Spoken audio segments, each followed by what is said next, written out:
Welcome to Widowed Too Soon, where real-life widows and widowers come together to share their stories of survival, faith, and the journey of finding hope in the darkest of times. Whether you're newly widowed or have been on this journey for some time, each week we're here to provide you with inspiration, practical advice, and the reassurance that you are not alone. You were made to not only survive, but thrive. And now here's your host, a woman who has walked this path herself, who finds solace in writing, joy in speaking, and freedom in dancing like nobody's watching. Michelle Bader Ebersole. Welcome to Widowed Too Soon. This is Michelle Bader Ebersole coming at you from snowy Washington. We're actually having a little snow day today, which we don't have very many snow days, so it's kind of fun. I'm so excited to have another guest that I am going to hear her story right along with you guys. So I'm sitting here with Tania, and I forgot, what's your last name? I don't even have it in front of me. Lozano. Lozano. Did I say it right? Lozano. Sounds like lasagna. Okay, Lozano. Yes. And can you tell us where you're coming from in the world? Yes. So I am in Round Lake, Illinois. Okay. Yeah, I'm totally not familiar with that area at all. But you said you guys have snow as well. Is that right? We have a lot of snow. We are 1 hour north to Chicago. Yeah. Oh, okay. So here, when we get, they closed school before there was even snow today. They closed it last night. No, it was 5 a.m. this morning that everything closed down, and there was no snow until 10 a.m. or something. But it's everything shuts down because we don't have the equipment. And Joel, my husband, is a pilot, and he said they're not, little planes, and they're not plowing today. So he had to cancel his flight. So gotcha. Nobody's prepared for snow here. It's usually one day. But anyways, let's get to your story. So we were just talking offline that you have been a listener for almost a couple years, right? Is it a year and a half, something like that? Yeah, that's almost so 2 years. Exciting. And that you were just a little baby widow when you first started listening. And now you've grown a lot, and we get to hear your story. So thank you. So let's start. I want to hear about your late husband, when you met him. What was life like with him? Sure. So Miguel, that's my late husband's name. He and I met when we were young. So we were, he was 18, I was 19, he was still in high school. I had just graduated. We were working retail. Okay. And I had taken a break because I was going through some medical issues. I was diagnosed with epilepsy. So wow. Yeah, I had a lot of stress in school. College can be stressful. So that stress triggered seizures for me. So I had to take a break and just kind of finish off the semester, finish the semester really. So I, while I was doing that, I was working, just trying to have something to do. Just kind of hanging out, doing my thing. And while I was working retail, my mom was working there as well. And one day my mom just kind of mentioned this guy, Miguel. She's like, oh, there's this really nice guy at work. He's, not just, wasting his time. He's always reading the Bible. And if he's not reading the Bible, he's reading some Christian book. He's quiet, very polite, such a gentleman. And I'm just like, okay. Are you advertising him? Okay. Yeah. So then, just kind of time went by, and then she just kept kind of mentioning him, and I was like, what is she doing? This is so unlike her. She will never advertise anybody. So, one day, it was my turn to go to work, and then I was getting off the car, and my pants ripped. Oh no! So then, I run inside and I tell my mom, I'm like, Mom, my pants ripped. I need to go buy new ones. And long and behold, there was Miguel right in front of me. Oh my gosh! But I didn't see him. Oh, I didn't see him. He just saw my chaotic entrance of look, Mom, I ripped my pants. So she gives me her credit card and I run out. And apparently my mom said that was my daughter. That's so funny. So then I guess another day passed, and we were working late, and we're trying to close out the store, and I was trying to hurry up and just kind of leave, and I was just walking, trying to see who needed help to just leave. And Yeah. then I see this guy just kind of like organizing some things like on the floor. And then I just kind of stare. And it was like this, like to this day, I'm so confused what happened. It was like this big, like energy, like, or this Wow. magnetism. It was like, boom. Like I just kind of saw him. And I was like, ooh, Like in a who is movie. that? Yeah, yeah. It was weird. It was so corny. It was just like, wait a minute, who's that? And then he looked up, and his eyes were so different. Like Hmm. just his look, like his eyes were just so different. I've never seen that. And then I was just like, "Do you need help?" And he's like, "Sure." Like yeah, you can help me out. And we just started talking, and just kind of flirting. Yeah. And yeah, and then we just just kind of started talking, and went home. And then a couple of days later, I gave him my number, just kind of grabbed his hand and gave him my number, and we started talking over the phone. And and it's kind of embarrassing, but one day after work, he said, "Oh, hey, I need your help in the back room. I need you to help me make this tag for this thing that it needs a tag." And I'm like, "Oh, okay." So then I go with him, and I don't know if he kissed me or I kissed him, but we claimed, otherwise. But Yeah. we kissed, and it was like, again, it was all Aw. these butterflies and very beautiful. Uh, and uh, and then a couple of days, I think I want to say like a day went by, and um, and then I went to work, and then at my lunch break, he said he said he asked me to be his girlfriend. He had like flowers and chocolate for me. He asked me to be his Sweet. girlfriend. But when I came home, my mom was like with her arms crossed, and she's like, "So I just lost a friend." And I said, "What do you mean you lost a friend?" And she's like, "Yep. Miguel called me and he asked for my permission to be your boyfriend." It's like, "So he's no longer my friend." Oh It's my like, "Because goodness. he's your boyfriend." And I'm like, okay. That's funny. So, but I appreciated the fact that he asked my mom for Mm-hmm. permission. That's So sweet. yeah, that's kind of how it all started. And, we just kind of grew up together. We went to college together, and yeah, we went to college together, and he helped me out a lot, because my parents uh worked a lot, and I took care of my siblings. My siblings are very Okay. far apart. So my sister is 17 years younger than me, and my brother is 11 years younger than me. Oh wow. So while I wasn't at home when I went to college, so I would, have to cook for them and like take care of them. So for him to hang out with me, he would have to help me with the chores, or, you Yeah. know, help me take him to appointments. He was just wanted to, be around me, but he knew that it was kind of like it came along with some responsibilities. Mm-hmm. He was just a very kind person. He With him, he was very Christ centered. Mm. He was always very focused in his relationship with Christ. He's the one that really pushed me in evolving my faith, right? Just really Mm-hmm. asking me questions about my relationship with God, with Jesus.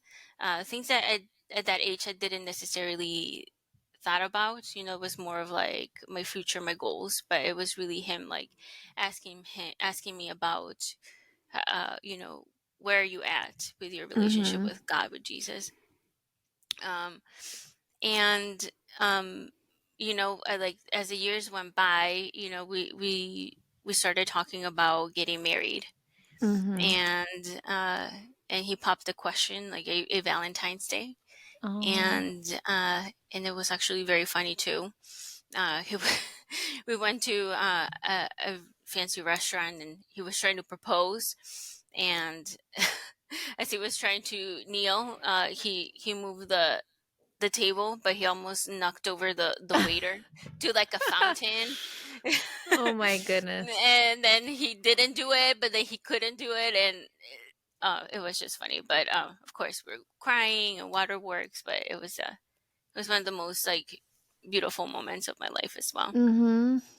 Um, and I think it was one of those relationships that it's beautiful because you grow up together, but it's also challenging because you are growing up together, Yeah. because you're learning how to be an adult, you're learning how to be in a relationship.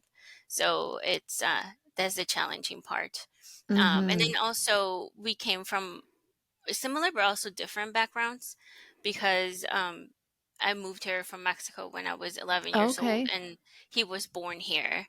Um, he came from his parents were divorced since he was young, and my parents have always been together.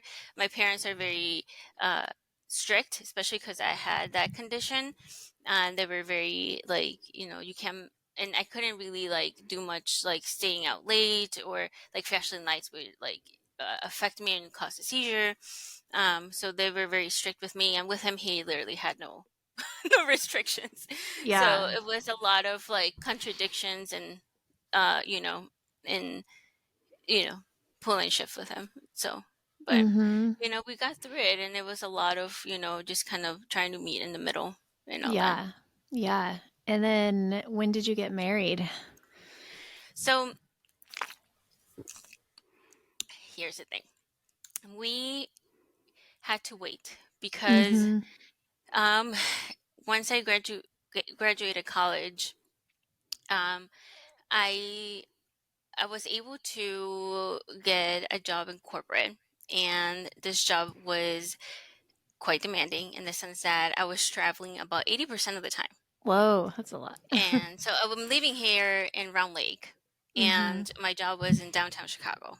So that was like an hour drive. So I would barely see him. Barely. I Yeah. mean, even in college, like there was like a semester that would only see him like 5 to 10 minutes a week Oh, at that's not most. enough. Yeah. No, It's it's hard. insane. So we decided that we were gonna move in together, and my family, being a traditional Mexican Catholic family, did not take that well. Mm-hmm. Um, and you know, um, that did not go well, and it broke my mom's heart. Mm. And it was a very difficult decision, but we were engaged. We had all of our furniture ready to go, and then we were ready to make a life together. So we made the decision, but it really broke my mom's heart, and I did not want to get married unless my mom was able to be there, because that was the most important moment of my life. Yeah. So we decided to wait, but then we had another challenge in our relationship, which was uh, me being gone pretty much for a month, Mm-hmm. and then being Mm. back for a week, and then gone for a month, back for a week. Whoa. Yeah. So that's when you really test your relationship, right? That's when you either trust a person or you Yeah. don't. Mm-hmm. Yeah. So What were that went you on. what Oh, were you sorry, go ahead. doing what were you doing for work at that time? I was an auditor. Nobody likes an Okay. auditor. I was just curious what was all the travel about, but I guess you were auditing people all over. Yeah, financial auditing. So I was doing that. And yeah, I was all over the place. And so, it was also very difficult for me because, at the 1 week that I was home, I was trying to be a wife. But at the Mm-hmm. same time, I had that strain in the relationship with my family, and then Yeah, they that's wanted their hard. daughter back. So it Mm-hmm. was like, I had to be like at two places at the same time. It was insanity. Yeah, sounds like it. It was insanity. And that went on for I want to say like for 5 to 6 years. Oh, wow. Mm-hmm. Wow, Five to that's a six long time. years. And it was really difficult in our relationship. Mhm. It it made strains in your relationship. Um and then, we used to go to church a lot, and because I wasn't home, we stopped going to church. And like our relationship, you know it, it got strained because of that as well, because we weren't as God-centered as we should be. Mhm. um and then, there were times that I had to divide my time, and he wanted to spend time with me, but then I wanted to spend time with my family, and it was like, it wasn't the right and ideal situation. So we Mhm. kept delaying the wedding and Mhm. delaying the wedding. So, that not only broke my heart, but it also broke his heart. How many Yeah. times can you ask someone to get married as Mhm. well? So it was like both ways. Yeah. It was both of us in a very difficult situation. Um, so, as time just went by, in having those moments of trying to like fix things with my family, but then also not being 100% sure that this is the right way to go, I just kind of like let that go. I said, maybe I'm just not meant to get married. Mhm. I'm just not gonna put myself through that that stress. Also, it was stressful for me because um all of my extended family doesn't live here. All my extended family lives in Oh. Mexico, Uh-huh. and all his extended family lives here. So it was like we couldn't make up our minds of how to make this happen. So Right. it wasn't like it was very stressful for me. Yeah. Yeah. So anyway, but I think that the thing that I learned the most about this relationship is that he or that I really appreciated from him is that I could always trust him. Yeah. Like we learned to trust each other. That he was always there for me to listen to my problems at work. He was always there to like even help me at work. I was working late at night. He would stay up with me. He would help me with whatever like I needed to work on. And Mhm. that's something I really appreciated in a partner. And yeah. So as the years went by, we moved closer to home, and he decided to open up his business. So I supported him in that aspect. So we opened up a business together. It was a landscaping business. He took Oh. over his dad's company, and this was a very big move for him, because this was something that he didn't think he wanted to do, but his dad wanted to retire, so he took over his dad's business, and it brought a lot of it was very challenging, and for me to just kind of help him make this happen, like he really appreciated that. So we worked together. That helped our relationship just get stronger, but also it was challenging at times. Mhm. um and m- you know and I think at a point it was too challenging, in which he he would only listen. He wouldn't necessarily listen to my advice. So that's when things got a little bit too stressful. But we try to work through it. So we sur- it was surprised we got pregnant with Eli, my son. Mm. And that was like a huge surprise, because we were not expecting that. Yeah. Because we would always talk about adopting, and that's Oh. what he and I we would talk about, that we would want to adopt a baby, that we would want to give our love to someone that that wouldn't necessarily have a home, and that we had so Mhm. much love to give, and we would want to adopt a baby. So we were not expecting Eli at all. Yeah. um, but it happened. So And it was really funny when I told him, he just started walking in circles, like just around in circles. It's really funny. Um, and and then he was very supporting and helpful throughout my pregnancy. Um, and he really wanted to be present in during the birth, but he also wanted it to be just like us. At this Mm-hmm. point, my mom had come around, and he had like kind of like somewhat mended things with my mom. But he just really wanted to make it a point that it was about just us as a family. Yeah. So he will always try to make a point like, hey, like let's make sure that, and people understand that it's about us. So I was just like, okay, sure. So it didn't really dawn on me until we had it was the actual delivery day. I had an induction, and Mm. inductions suck. They're really Mm-hmm. bad. I was in labor for 3 days. Ugh, horrible. 3 days, and it was the most excruciating and horrible experience that I've ever been to. It was horrible. Mm-hmm. Um, don't recommend it.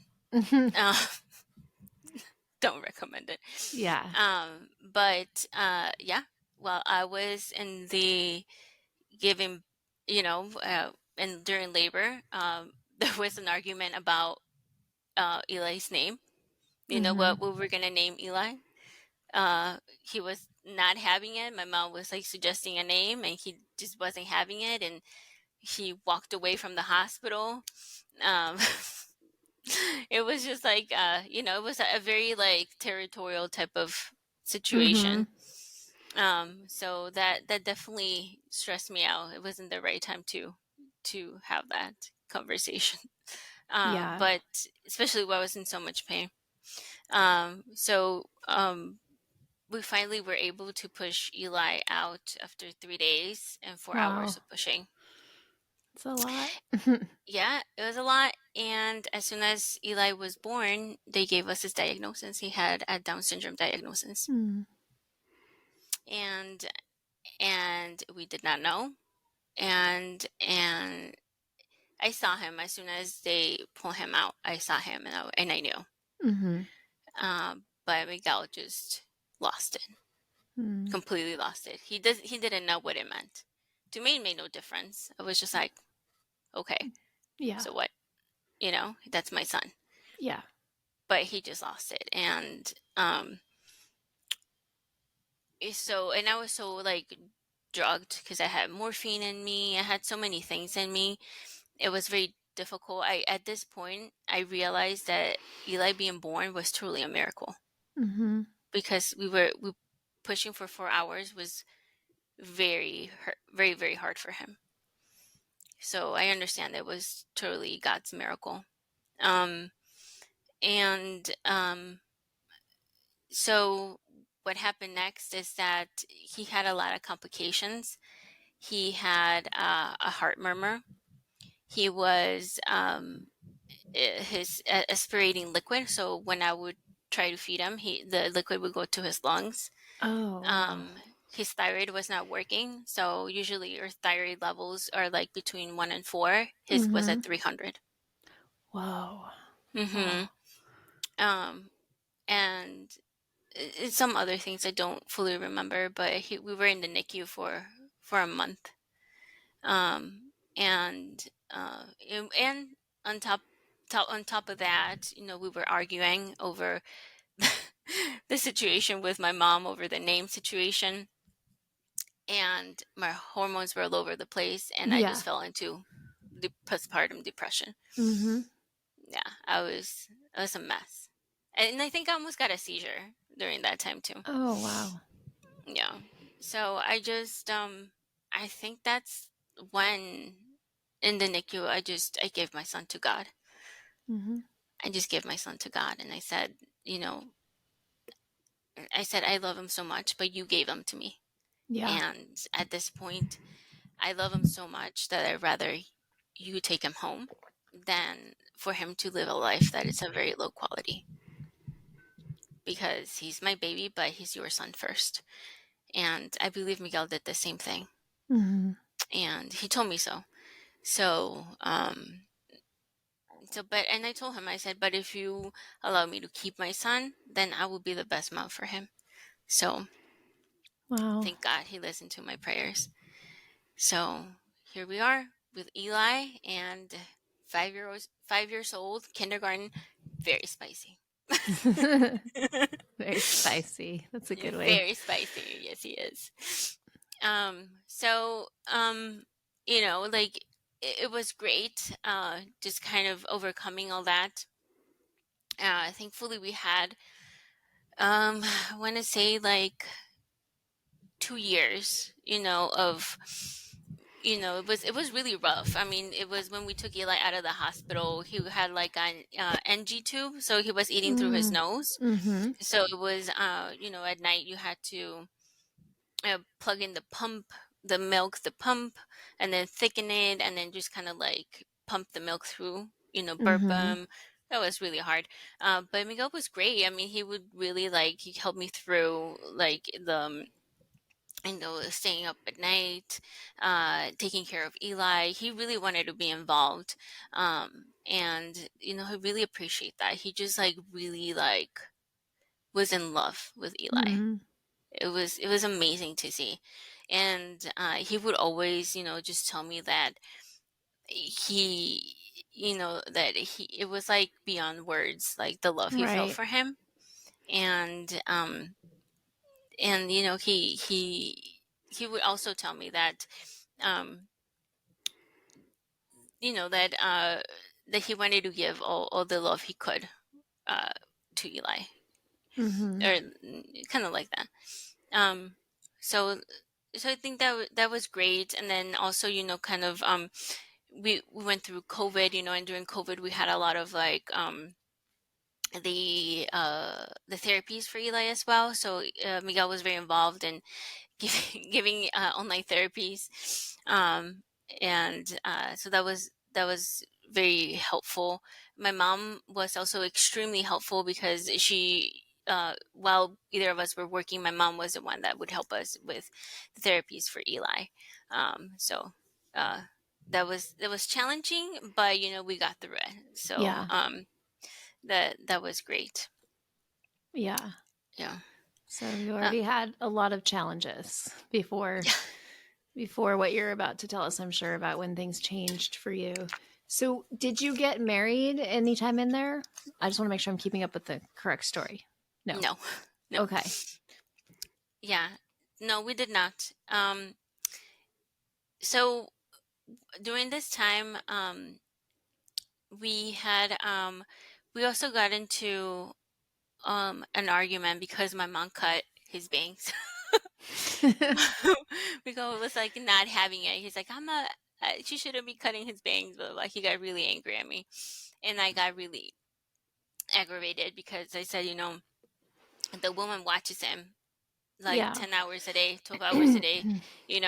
She can cut his bangs, but he wasn't having it. So we stopped talking for like a month. Mm. And, after everything we have gone through, I think I had enough.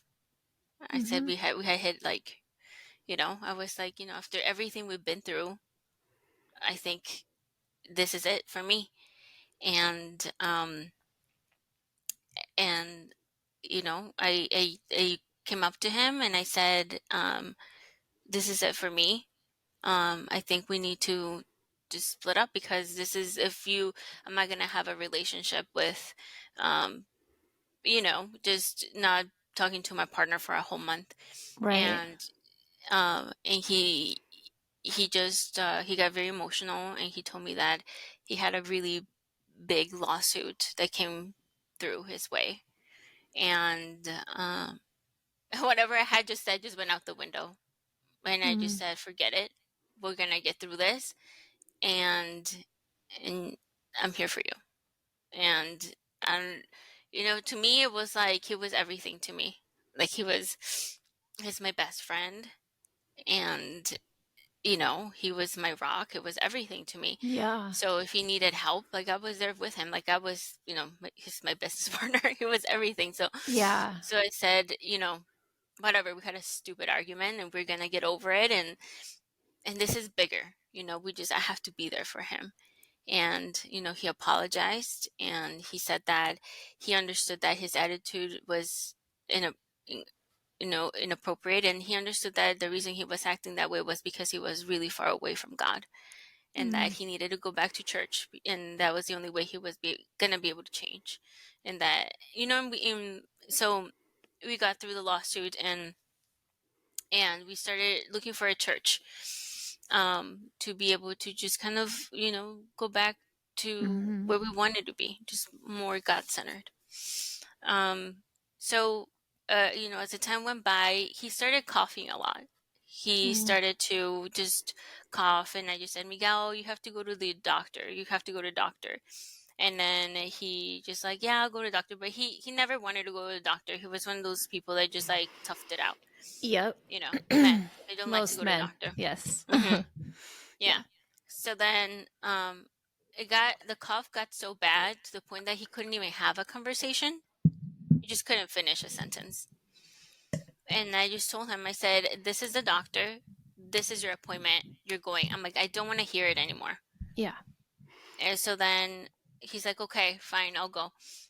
He's like, I agree. He was outside in like 20-degree weather trying to finish a job, and he was coughing the whole time. Mm. So um so one day he came home, and uh I heard him, and then he like would go up the stairs, but I heard him, and he was just sitting on the stairs. And I looked, and he was just leaning over. And I said, Miguel, are you okay? And then he's like, I can't move. Mm. And I said, what do you mean you can't move? So he's like, I can't move. So I ran down the stairs, and then he's like, my back hurts so much and I can't move. And he was so pale, and his eyes were like, he had a lot of pain in his eyes. So I said, that's it. I'm like, I'm calling the ambulance. And and then he told me, he's like, wait, I want to eat, because I'm gonna be in the ER and they won't give me food. Please True. let me eat. And I'm like, are you not in pain? What's going Yeah. on with you? He's like, but I just want to eat. And I'm just Funny. like, what? And he's like, let me eat and let me shower. And I'm like, I'll make you a sandwich. And I'm like, okay. So he couldn't even go up the stairs. That's how Oh. much in pain he was. So I had to carry him up the stairs, and he couldn't shower. I had to give him a bath, Mhm. and he ate quickly a sandwich, and then and then now he's like, no, I don't want to call the the paramedics, because Eli would get scared of paramedics, because we had a lot of situations like Yeah. that for Eli. So he would get very scared of doctors. So he's like, no, no, no, I don't want Eli to see paramedics. He's gonna get really scared. He's like, let's drop him off at your parents, and then we'll go to the um, emergency room. And this man, he was very set on his ways, and when he said no, that meant no. Yeah. So I said, okay. And so I called my mom, and my mom, of course, she yelled at me. And I said, just do what I say. Don't worry about it. It will be okay. I will be on my way right after I drop off Eli. And so we did that. And yep, we went there. And the interesting thing is that right before he was going to go to the doctor had already identified a large mass on his chest. The Oh. doctor thought it was fungus, because he Oh. had the landscaping company. So they thought that he Right. had probably aspirated something that would have caused fungus. So the day after that, he already had a biopsy scheduled. Oh wow. Okay.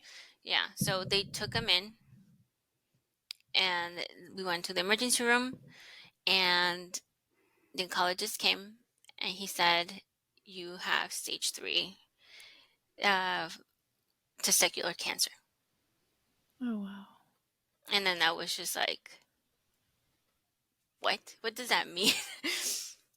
What does that mean? And I just like looked at him and I was like, I don't understand what he said.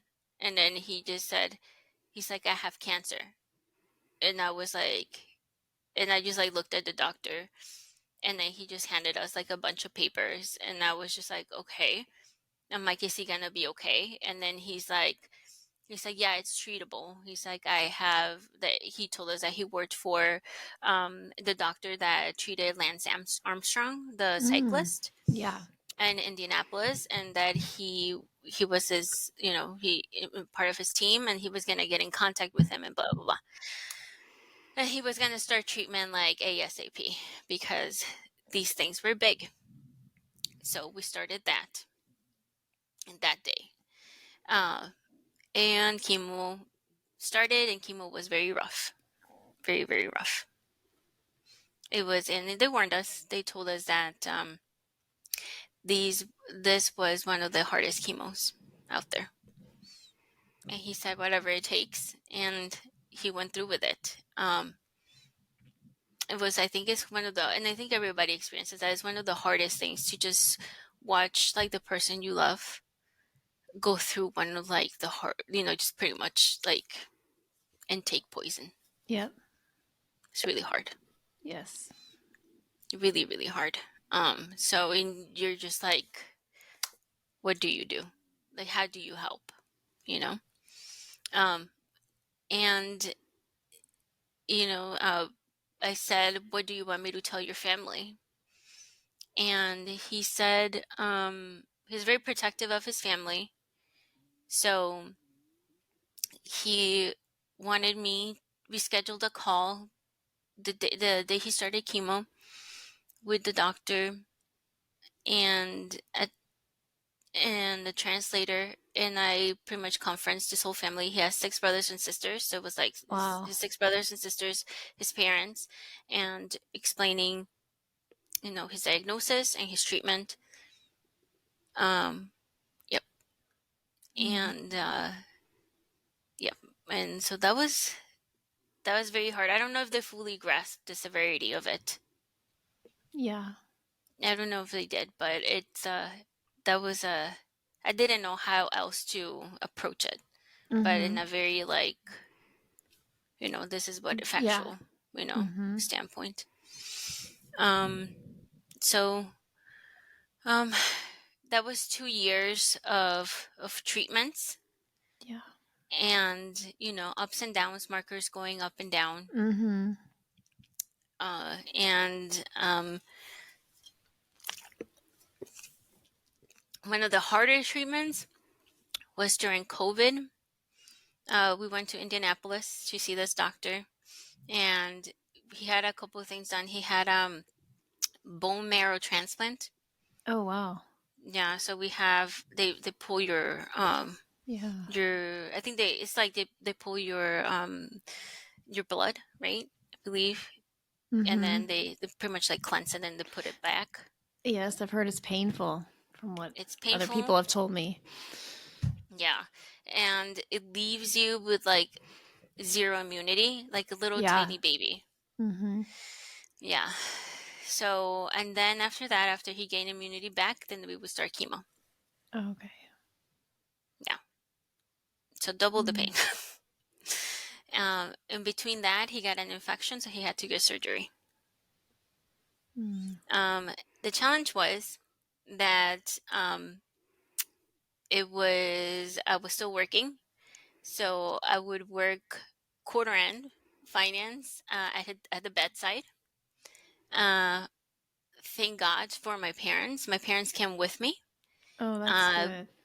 We were in like 7 different Airbnbs. So during the day, my mom and my dad would watch my son.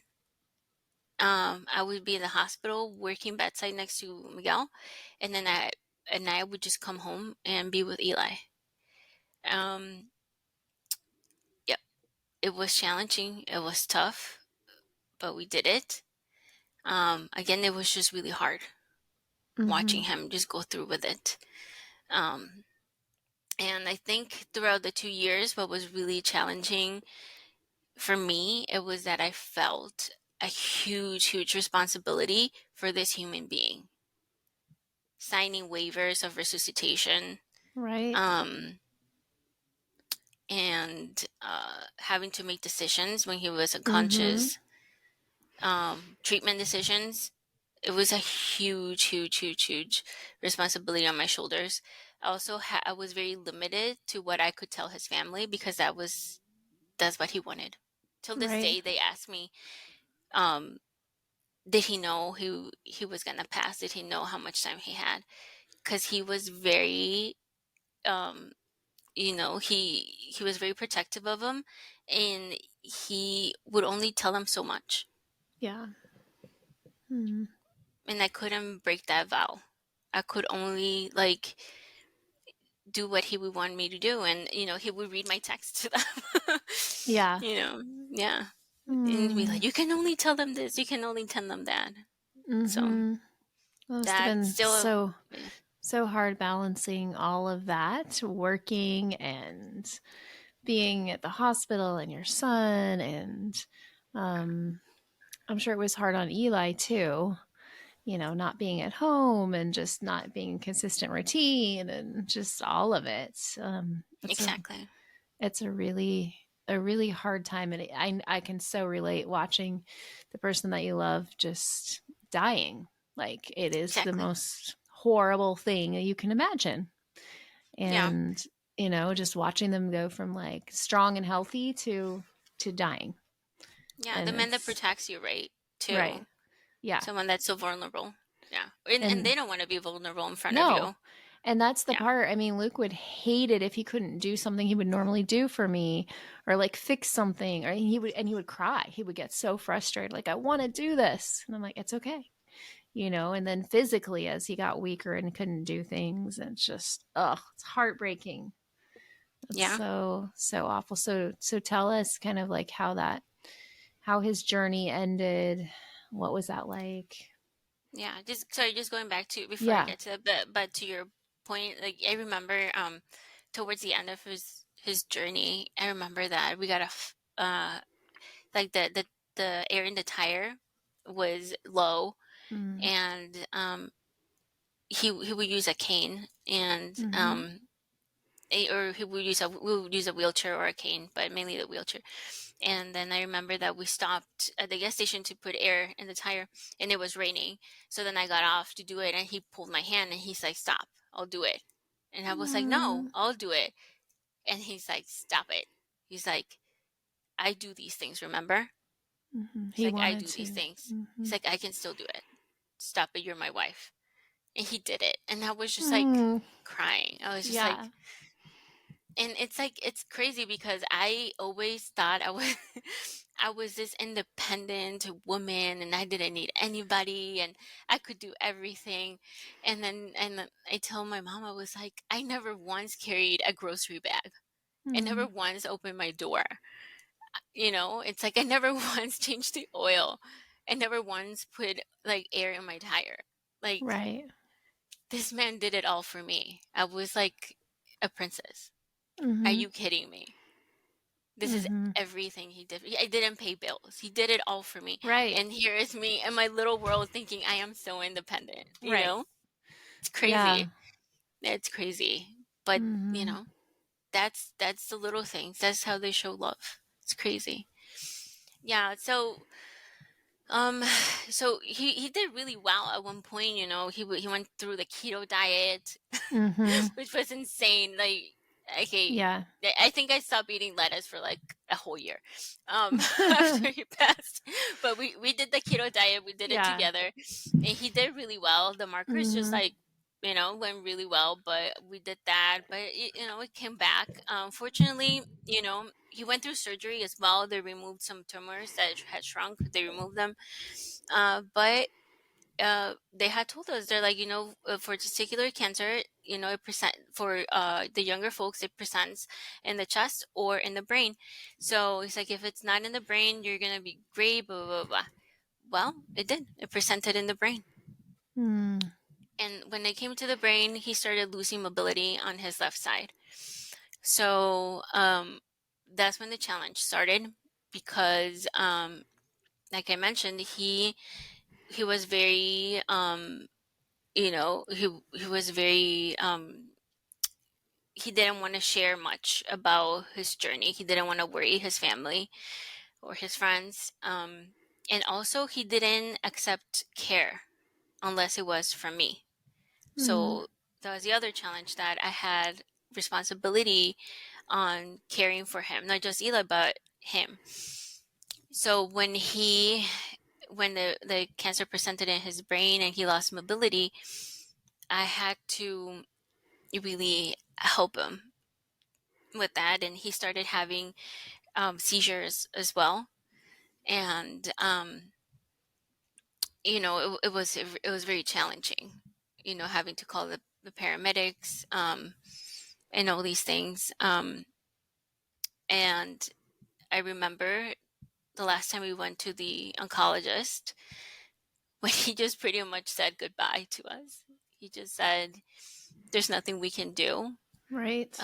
You have to do like 3 months at most." I just gave him a hug and said, just start preparing your family, and I'm gonna send you someone for the what's it called?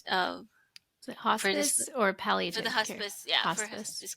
Mm-hmm. But he was always very, Miguel was very strong in his faith, very, very strong. And we have finally had found a church, a small church that he had helped start, and we were going regularly, and he would do he would be part of the church and church events. So his faith was extremely strong. So he had told the doctor, even though you're telling me that I only have 3 months to live, he's like, I am still hanging on to this miracle.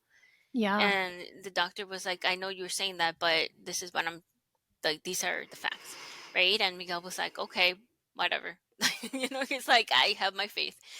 So I was just like, you know, uh, I was just in shock, and I walk out of there, and I'm just like, what do you want us to do?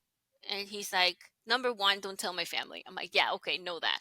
And then the other thing was like, um, he's like, I need to keep trying, Tanya. He's like, this is not it for me. He's like, I don't want to give up. And I asked him, what do you want to do? And he's like, there's still one more trial, immunotherapy, that I want to do and want to try. And I said, okay, then we'll do it. So, but unfortunately, the immunotherapy sped up the process because it really deteriorated his health. So I believe he started, and then that week that he started, everything just started, affecting his condition. And he things got really, he was having a lot of seizures at home. I took him into the hospital, and I just pretty much begged him to keep him in the hospital, because I didn't feel comfortable to keep him at home. I just felt like something, he could fall or something could happen to him, and I just wasn't prepared for it. Mm-hmm. And especially because he wasn't open with his family about how bad the situation was. Right. I didn't want them to think that I was holding something back from them. Mm-hmm. So I wanted them to see kind of how everything unfolding. So I took him in. I called his family, and you know, um, as the week progressed, the tumor started getting larger, and at one point, the oncologist called me, and she told me, she's like, "Listen, the tumors are growing, and the tumor attached itself to his heart." Oh, It's like, wow. it's like, so this is it. Oh, my goodness. He's like, this is it. So I was just in such a haze. Like, I was just like Yeah. in such a haze, and I was just like in survival mode. Mm-hmm. Been there. Kind of like Yeah. what you and Mark have talked about. Like, is you're just in like survival mode the whole Yeah. time. And I Mm-hmm. had not slept for many days. And then because he wasn't so uncomfortable, because he had blinding headaches and stuff like that, he was in a really It was very spicy. Yeah. So, Hey, that's a good way to put it. Yeah. Mm-hmm. it was very spicy, and I was really trying not to take it personal, but I Right. was, because I was Uh-huh. also lacking sleep. So I was crying a lot as well, Uh-huh. because the person I loved the most was suffering, but he was also being really spicy with me. So it was like, Yep, I and get then that. yeah, it was total mess. And then his family was reacting to whatever was happening, so it was like chaotic. Um, so I said, okay. I said, all right, and I called my mom and I said, you need to bring my son. And I brought my son, and they said bye to each other.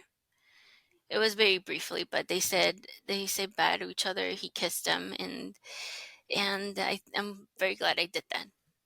Yeah. Um, I think that was a special moment. Mm-hmm. Um, and then there were, because his family was so large. Unfortunately, it was disorganized, and the hospital did not like that. And uh, they got not happy. They were not happy about that. So I was tasked with just pretty much determining who was going to be able to say bye to him. Oh, Which to that's this, I hard. think it, yes, I think it brought me trauma. That's what my Yeah. counselor, my psychologist has told me, that Yeah. that brought me trauma. Yeah, I could definitely see that, being in charge of that. Oh. So because I felt like I wasn't the right person. I didn't have the right to do that, but someone had to. So I said his parents and his siblings. Yeah. So my mom had already said bye to him. Um, and so I did that. And as I was doing that, I was going in and out his room, and I was just sitting there. And my friend, one of my best friends, she texted me, and she said, um, she's like, I know that. She's like, this is a really, it's like, it might be a stupid question. She's like, but what if you get married? Wow. And I said, what? And I said, what if he says no? Oh, And how she's cute like, is I that? highly doubt it. She's Wow. like, I highly doubt it. And I was like, cool. I'm like, I will ask him. I will let you know what happens. So, my f- my one of my best friends, Missy, she works with me, by the way. Mm. Um, and so I said, I'm like, hey, babe. I'm like, the pastors are gonna come soon. I'm like, do you want to get married? And at this point, he wasn't talking anymore. He wasn't talking much, or really nothing. And he just shook his head, yes. And I'm like, all right, let's do it. Let's do it. So I went to his brother and I said, I'm like, so we're getting married. And then he looked at me and he's like, seriously, Tanya? You guys couldn't do it before? I'm like, I don't know. I'm like, it's just, that's what it is. It's meant to be. And we did. We got married, Wow. and but and that's what we wanted to do. We wanted to get married by the church, Yeah. and it was our pastors. Wow. Um, yeah, and it was and him and I in the room, and then he couldn't finish he couldn't say, like, the words and everything. He Yeah. just said yes. He said yes like 4 times, Mm. and those were the last words he spoke. Oh my goodness. Mm-hmm. That's one of the most beautiful and heartbreaking stories I've ever heard. Oh Yeah. my goodness. And it, like, it breaks my heart that was the day. But he was the love of my life, Yeah. and we did it. And it was I had prayed to God, and I said, because we were planning to get married, like, a year or so before he had passed, and we were thinking about it. We just didn't have we didn't find the time and all that. but it would get me stressed out. I would get so stressed out about it. And I said, God, if you could please allow me to get married. I'm like, but I don't want anybody there. I'm like, I just want Mm, him and I and you. I'm like, and that's it. I'm like, I don't want anybody there, just like us three. I'm like, because that's all that matters. That's all that matters. I'm like, I don't want a big wedding anymore. I'm like, I just want us three there. And that's exactly what happened. wow. Yeah. That's So so beautiful and so heartbreaking. And I know. I wasn't expecting that. See, I don't know your story yet, and just hearing it along with everybody, that's amazing. That was like his last thing that he did was marry you. You know, that's beautiful. That's so, so, so beautiful. Thank you. Ugh. So, you know, so, so we got married, and then I walked out. I had to leave so other people could come in. So we did that, and I think I like bit into a sandwich. I bit into a sandwich because I had not eaten anything that day. Right. Um, the night before, I had stayed with him. Uh, his brother spent the night with him, but I had spent the day I spent the day with him. His brother spent the night, and he had told me, he's like, tell everybody to leave. He's like, I want everybody to leave. He's like, I just want for you and Vito to stay. Vito is my little sister. Mm. And my little sister and him, they were like besties. They're like, Oh. they work together. They spend a lot of time together. He loved her like his daughter. Mm-hmm. And he's like, I want everybody to leave. He's like, I just want to stay with you guys. I want to watch a movie and go to sleep. But I was like, I can't. I'm like, I need to go home and see Eli. I'm like, he's sick. I'm like, I need to see my son. I'm like, stay with Edgar, with your brother. I'm like, I need to see Miguel. I need to see Eli. And then he just like fell asleep. He was so exhausted. Um, and his mom told me that that night he was crying all night. He was crying and calling out my name. It's like, Mm. it's so heartbreaking. It was like, oh my God, I wish nobody had told me that. It Right. broke my heart. But it's crazy. So anyway, I walked out. I bit into a sandwich, and his brother texted me. He says, "You need to get in here." He's like,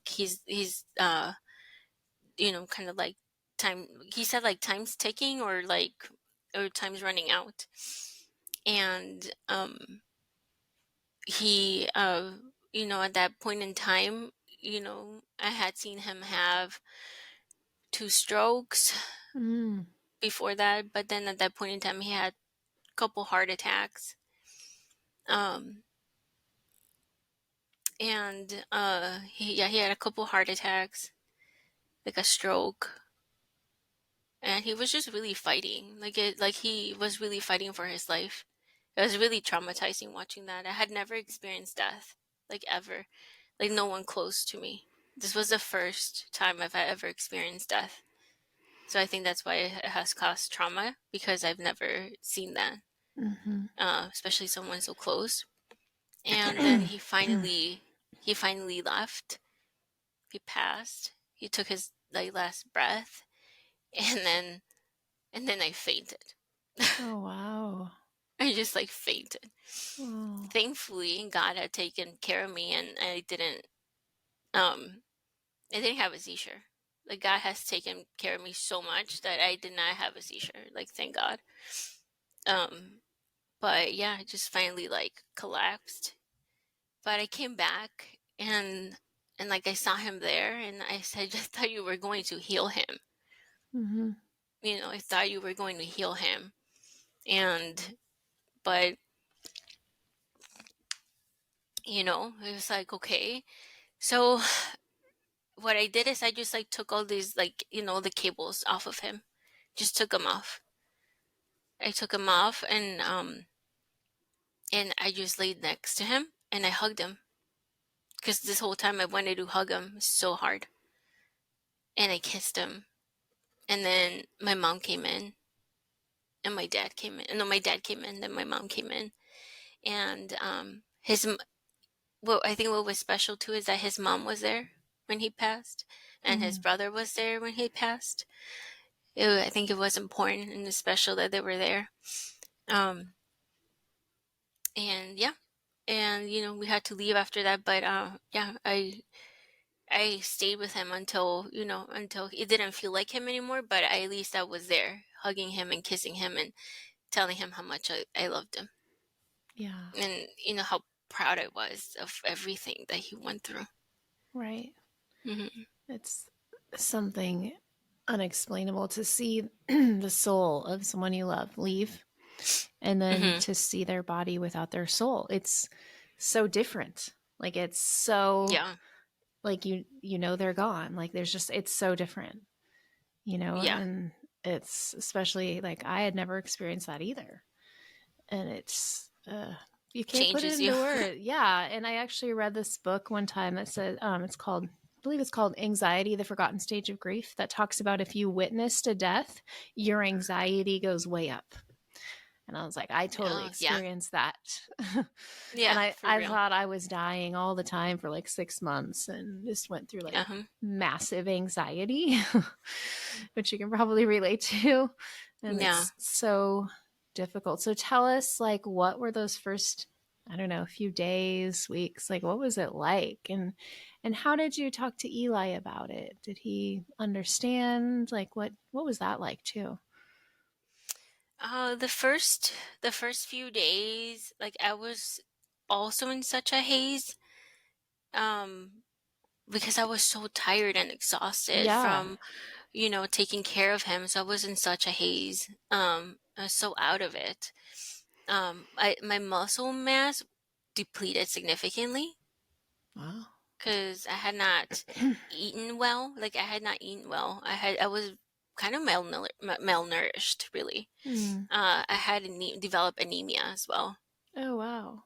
Yeah, because imagine like how much stress I had been for the past 2 years, Mm-hmm. and then like like the past month, like you know I wasn't really taking care of myself. Right. Um, but yeah, I think um, really quickly I understood that I needed to do something. I needed to do Mm-hmm. something because we had those hard conversations, Yeah. and he would tell me, he's like, listen, if this is like, I trust God, but he's calling my name and he's telling Mm. me to go home. And Wow. that means that if I go home, he's like, you're going to have to be strong. You're going to have to be strong for Eli. And he would tell me, he's like, you're going to be sad for a while, but then you're going to be okay. But the most important thing is that you have to be strong for our son. So because we have had those conversations, several of them, I knew what to do. I knew what the game plan was. So quickly at the beginning, I knew that I needed to just really rely on God. So what I did is that when I was in those like really dark, deep times, I just said, you promised him. And Miguel would tell me, he's like, God promised me that you and Ela are going to be okay. So I would literally tell God, Yeah. you promised him I was going to be okay. You promised him Yeah. everything was going to be all right. I'm like, so please come and heal me right Mm. now. Come. Yeah. And he would bring just this peace Yeah. like I've over me. experienced it. Yeah. And sometimes one time I felt two hands like over my back, Wow. warm hands over my back. Yep. And it was, it saved me from going crazy Yeah. because it's too Mm-hmm. much. Like you Yes, go it through is. so traumatic moments that like I feel like only God can heal you because it's too much. That's so true. Yeah. And then for Eli, it's hard because he doesn't speak sentences, Mm-hmm. but for him, he would we had moved into the basement with my parents, Mm-hmm. um, and he would yell out "Papa" to the basement, so Mm. it would break our hearts. Yeah. Oh my Um, goodness. yeah, so my dad decided to take him to the basement so he could see that his dad wasn't there.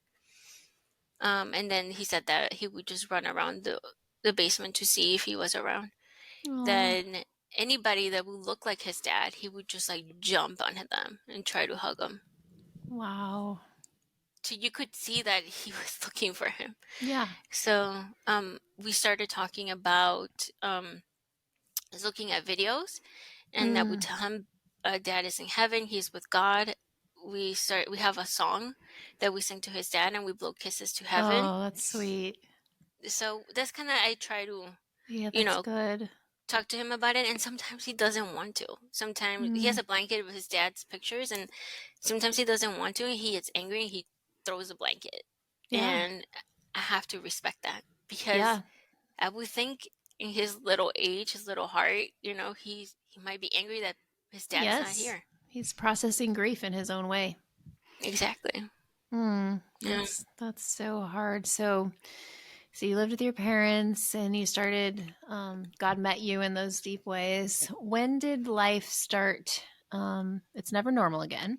So I'm not going to say get normal again, but when did it start? Like, you're like, okay, I think I'm going to be okay. Like, was there a process for that? I remember starting to feel that, like, okay, I think I'll survive. Like, what was that like for you? I think it would come and go. I don't think it was like a moment that it was just stability. I think it would just come and go, right? Because it's a roller coaster. So it was just like really collaborating with God and just being like, I am not okay today. Because it was like for example, like going back to the office, because I was working from home, but going back to the office, it took a while. Yeah. So once I went back to the office, like, I was like, I can do this. I can go back to the office. I can see adults, blah, blah, blah. And then after the day went by, I go into my car and I call Miguel. And I was like, no. Right. And I just started bawling my eyes out. Yeah. Yeah, because the person you want to tell about everything you're going through isn't there. Yeah, exactly. And it's like, yeah. Or, for example, because Eli is, his development is delayed. So there's goals that we set for him in school for his therapies, things that we had talked about.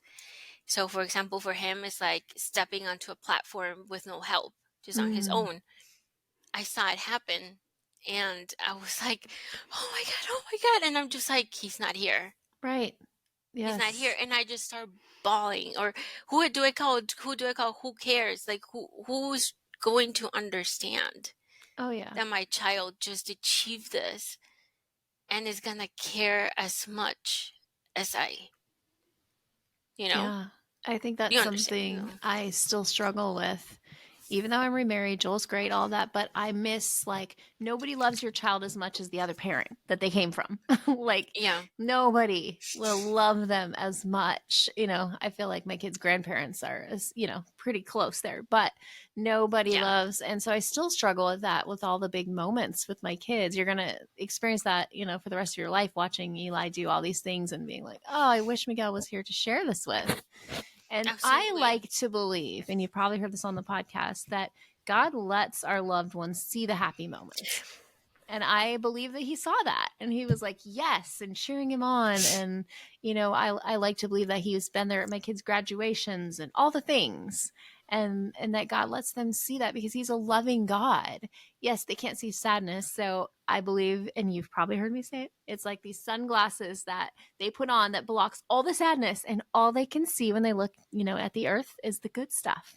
And so that's what I tell my kids. Like, I think he can see it. Like, I think he can see this. And even in the beginning, like the very beginning after Luke died, I would see, like, whenever we take a picture, it was the weirdest thing. Take a picture, like nothing looks different. You look at the picture, there is like literally sun shining right on the kids, or like whatever. Like, even when I think I have it for all three of my kids, I have pictures of the sun shining down on what I'm taking a picture of them when they got their license, like things like that. Like, I think is a total gift from God.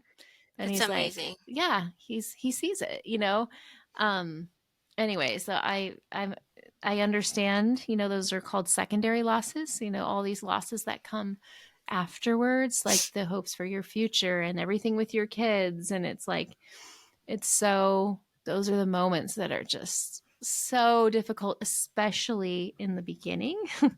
Yeah. Just those raw emotions.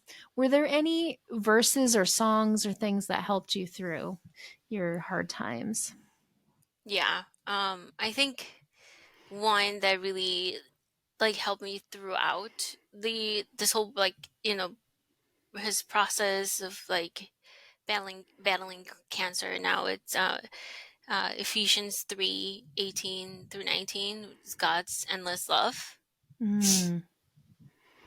Can you read that to us if you have it in front of you? Sure, yeah. It's may have strength to comprehend with all the saints what is the breadth and the length and the Mm. height and the depth, and to know the love of Christ that surpasses the knowledge, that you may be filled with all the fullness of God. So good.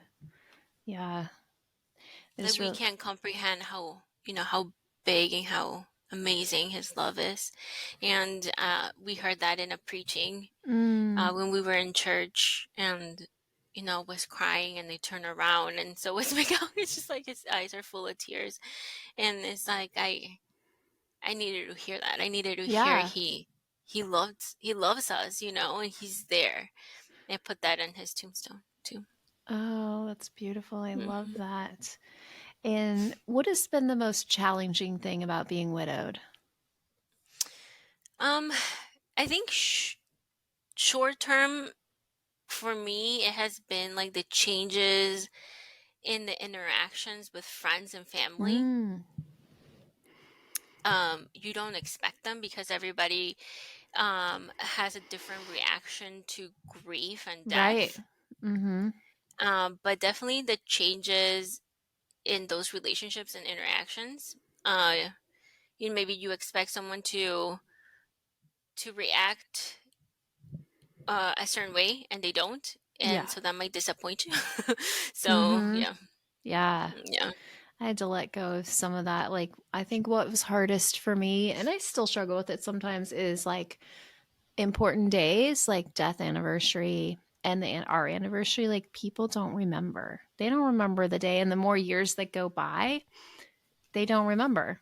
And I really struggled. I still struggle on the anniversary, even though I'm remarried. It doesn't mean I still don't mourn and grieve yeah. for Luke, that people don't remember. And I had to let go and be like, do I remember? Like, I have so many widow friends. Do I remember all the dates? No, I don't.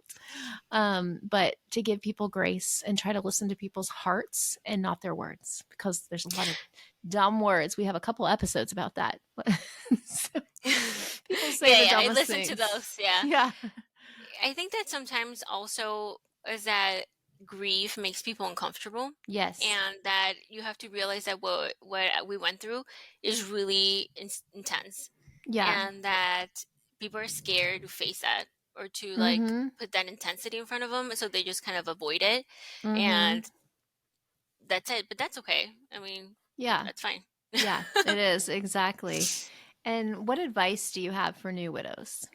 Oh, sorry. And then I was gonna Oh, say, sorry. and then for longer term, for Yeah. me, would be finding my own identity outside Oh, of yeah. marriage. I really, Yes. like, I'm still working on that, Uh-huh. because it was like, you know, like from um, like where do we go on vacation, or like how do Yeah. I decorate this place, or like what do we do for the weekends, or like um how do I raise my son, not how do I raise him, but like how do I make these decisions on regarding like my son and stuff like that.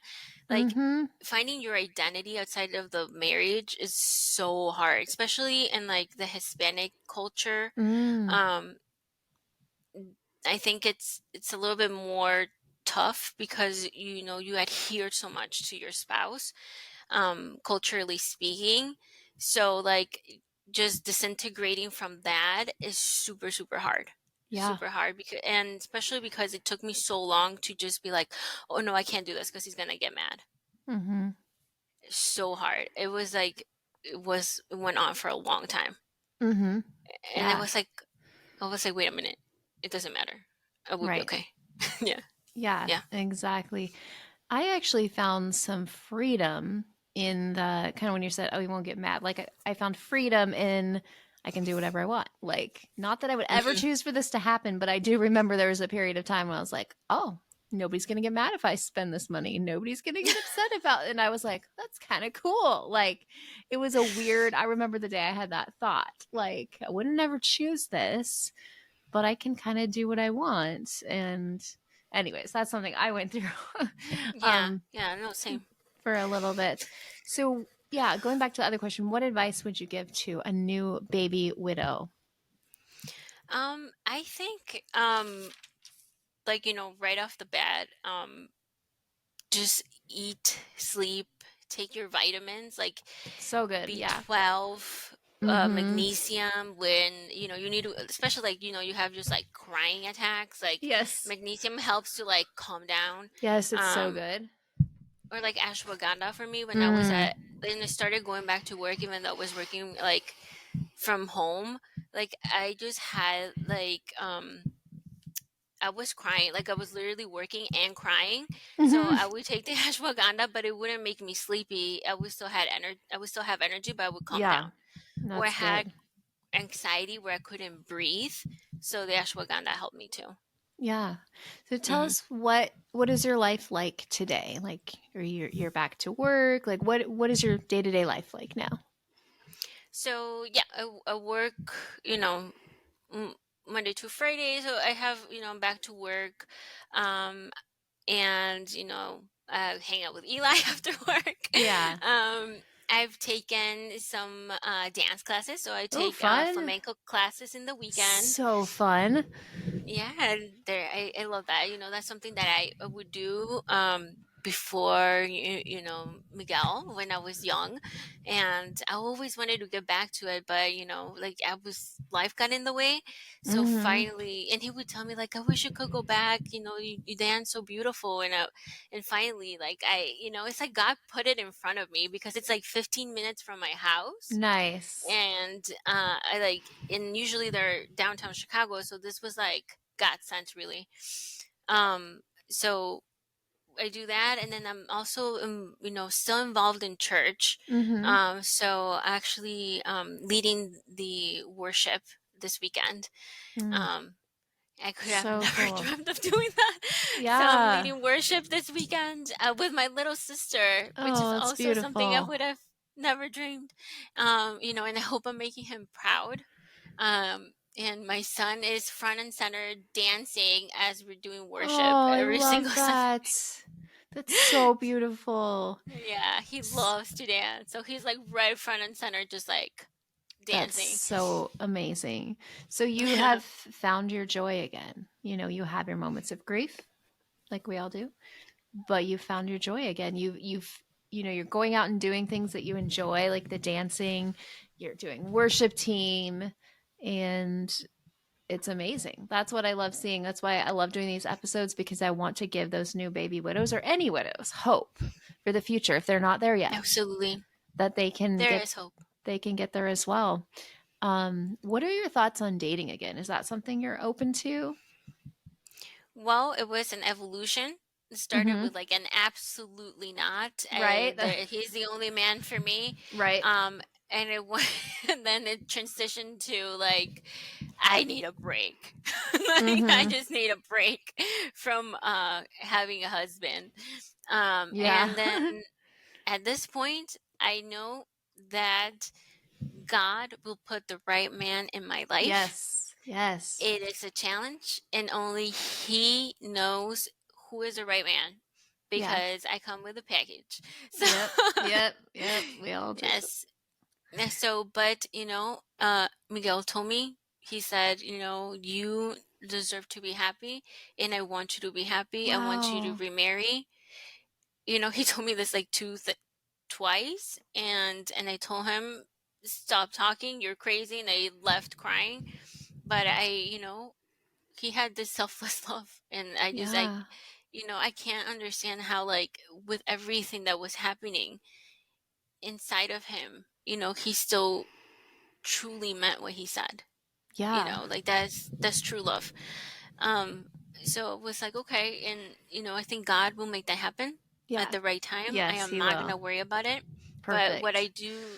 I am gonna work on is the things that I do like and the things that I don't like. Yeah. Because Be I very was so clear. young Yeah.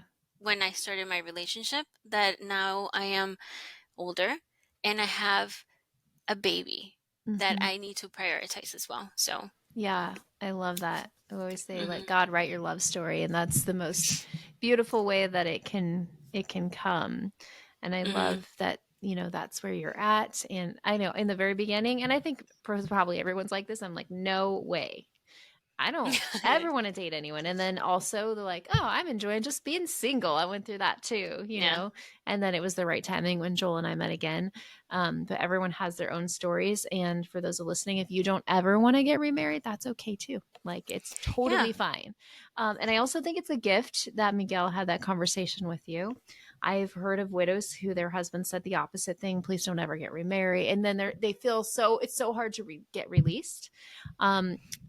Luke and I never talked about, he could not talk about the future.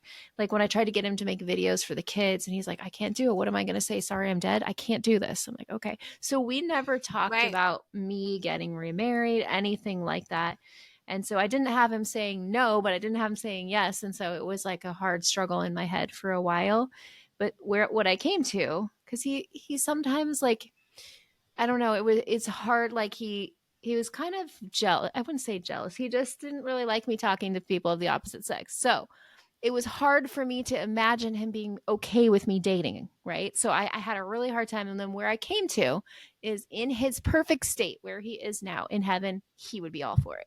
He loved Joel. Absolutely. So Exactly. that's where I had No, to land with that. absolutely. It's exactly, it's kind of like what I said is imagine going through everything they're going through and Right. then how could you possibly say that? It's impossible. It's so crazy. And of course they want you to be happy, but just saying it out loud, it's insane. Right. And Miguel was the same. He was very protective of me. Yeah. He did Protected. not That's the word. like, Yeah. yeah, did not like me talking to a man. Right. He's like, is there a need for you to have a male friend? Absolutely not. Right. Like, Exactly. I am your friend. Mm-hmm. I was like, you're right.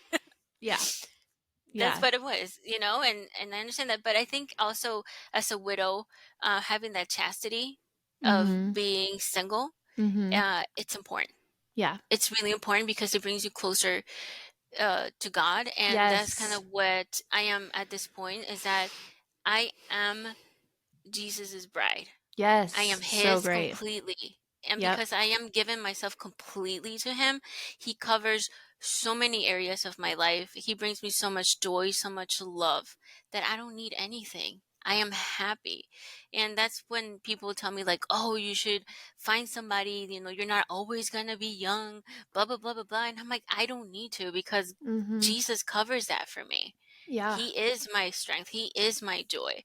I am his bride. He Mm-hmm. will take me home one day. So like if I do find someone, it's because God wants me to. And if he doesn't, I'm already married That's to Jesus. that's a great I place already to had be. a husband, Mm-hmm. but I already have a bridegroom. Like it's okay, it's I don't know. I just you would need to have gone through what we went through to Mm-hmm. truly understand Right. And I what think what that means. where you're at is a beautiful place to just be Thank you. content in where Mhm. you're at. And yeah, if I really think when we're getting married, it should be someone who brings us closer to God and helps us with our mission in life, whatever God has given us. So I can see 1,000,000%. I can do all my work with widows because Joel financially provides. I don't get paid for the podcast or anything like that. And all the things that I do are mostly volunteer, but I could not do it if I wasn't with him. And so we even had this talk the other day. He used to be a missionary in Brazil.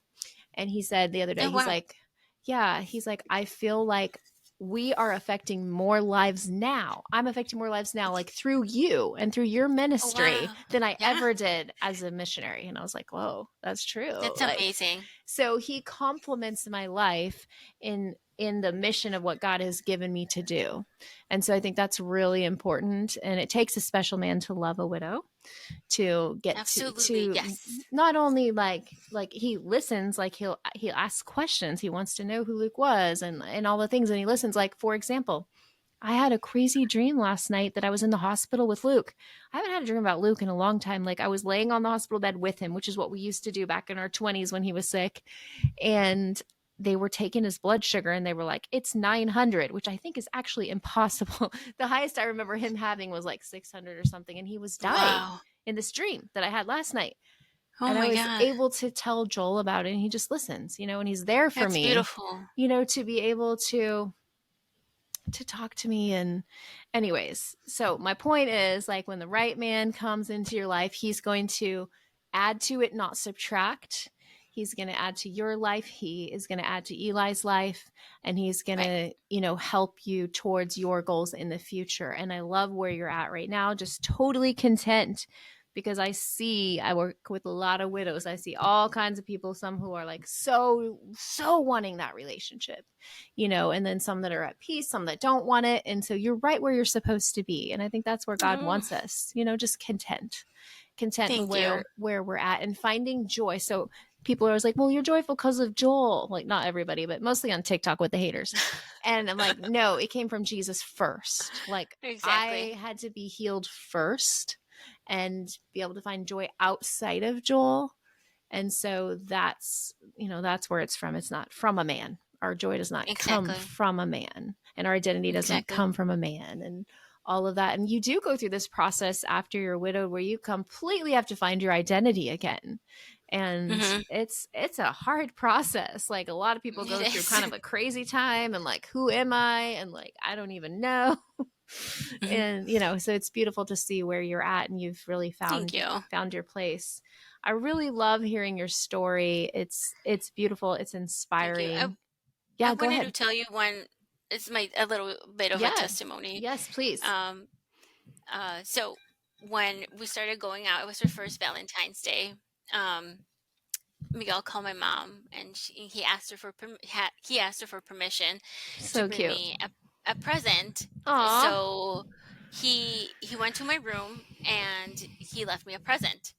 And so I came home from work and I go to my room and I see like dozens of roses on my bed and a teddy bear. So So I'm sweet. just so I'm just like butterflies, like, oh my God, like this guy, like, he's so smooth. And Yeah. and then I call him and but I come home and my mom is like, you have something upstairs or whatever. And I go and I see it and I'm just like, oh, like, and I call him and I say, thank you so much, it's so beautiful. And I appreciate it, blah, blah, blah. And then he tells me, he's like, I also have something else for you. He's like, check your Bible. And then and I'm just like, my Bible. And then he said, yeah, your Bible you have there. So I had a Bible that my grandparents had gifted me for my quinceañera when I turned 15. Mm. And then I was like, okay. And then he's like, look in where the definition of love is. Oh. And then I had not picked up the Bible at Mm-hmm. that age. So I'm just like, okay. I'm like, I'll call you back. And so I'm just like going through the Bible. Like, where is that? I'm just like, Mom, where does it say definition of love? And I don't know where my mom's. I'm just going through the Bible and I'm So just like, cute. I can't find it. And then I call him like a day late. No, I don't say anything because I'm like so embarrassed. Because there's this guy I'm like in love with, and he like, he's this like faithful Christian, and he knows the Bible inside and out. He like recites verses, and I can't even find one.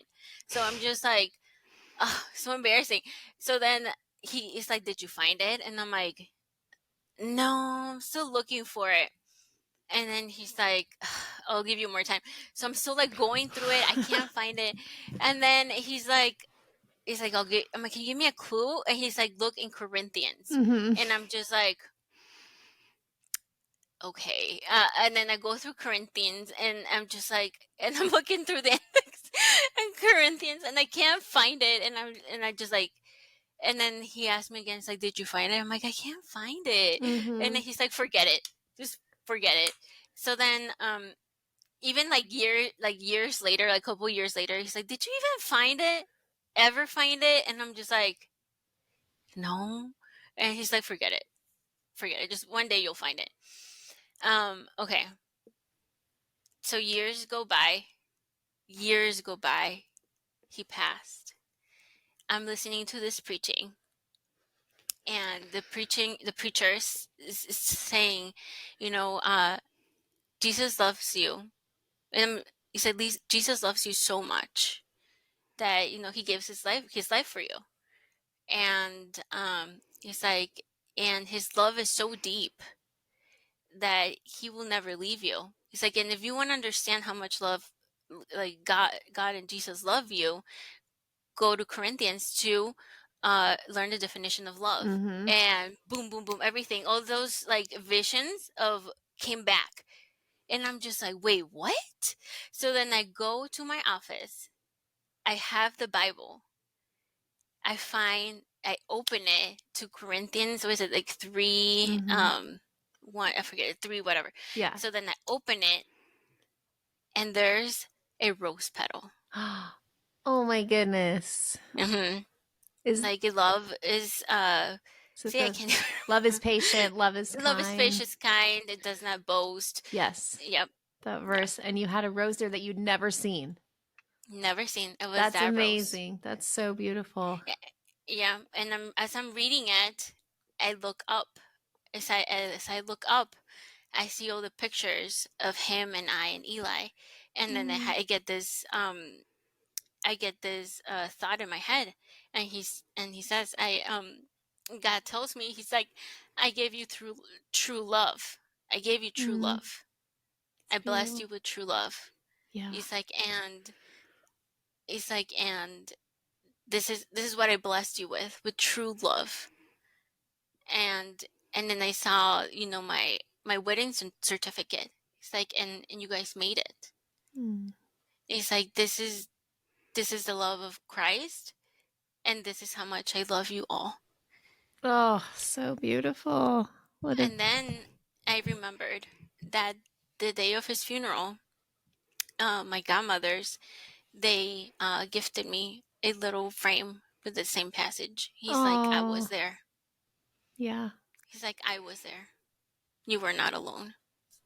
That's and I was beautiful. just like, oh my gosh. I started like crying. Yeah. I was just like, it's insane. Those are beautiful stories. Moments. Wow. Those are like when you feel like God's like hugging you, like, here I am. Mm-hmm. I love those moments. Yeah. So I'm like crying and I'm laughing because I'm just like, babe, I found it. Yeah. Like, I found the medal. Finally. I found out. I'm like, I'm sorry. I found it. That's, yeah. Oh, wow. That's a beautiful story. Well, I'd like to close by praying for you. If that's okay. Thank you. Okay.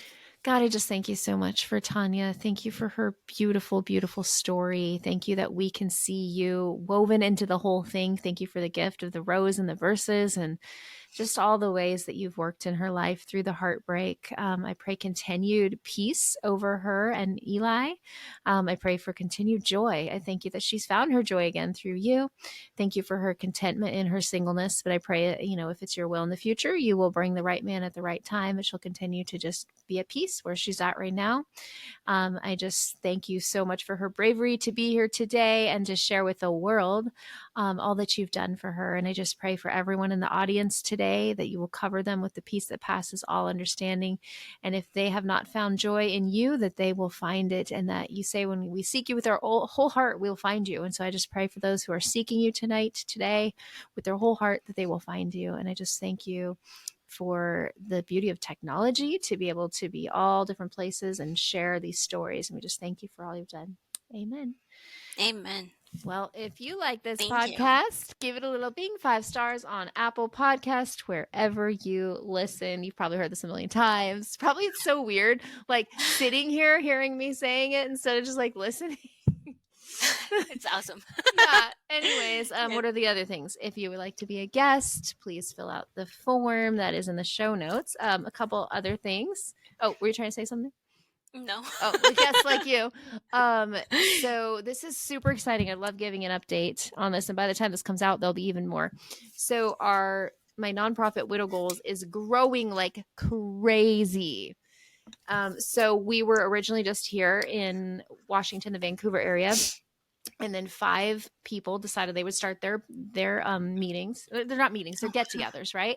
So we had 6 of us going for the last 3 months, and then we opened up the applications. I got 29 applications in the last week, less than a week, and I've talked to, I think, 10, and we have 10 new groups. I think we're up to 18 groups somewhere, 16, 18. It's insane.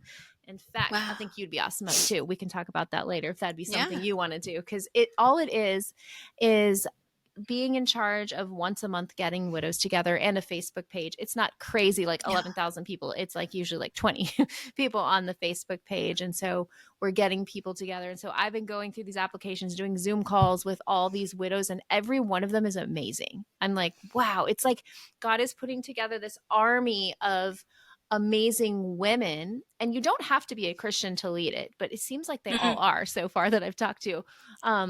And it's like this army of widows on the same mission, because the mission of Widow Goals is widows helping widows not only survive, but thrive.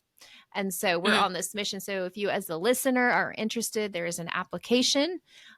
You'll fill it out, and then I'll give you an invitation to get on a Zoom with me, and we'll talk about what it means and what the commitment is. But what's so great is you're not doing it alone. When I started because there was nothing in my area. I was alone trying to figure it out. Well, not alone. I had Stacy, one of my good friends, helping me.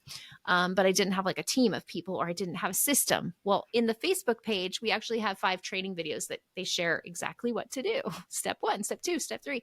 And then you have a team of other women who are also on the same mission. And we do once a month Zoom calls. And then someday I'd like us all to get together again. And anyways, so that's something fun. If anyone's interested in that, make sure you join our Facebook group. I think that's all the stuff. So thank you everyone for listening. And thank you, Tania, so much for being here. Thank you. We will see you next time. Bye. Bye. Thank you. Thanks for listening to Widowed Too Soon with Michelle Bader Ebersole. If you haven't already, please like and subscribe, rate and review. And we'd also love for you to join our Widowed Too Soon community on Facebook. See you next time.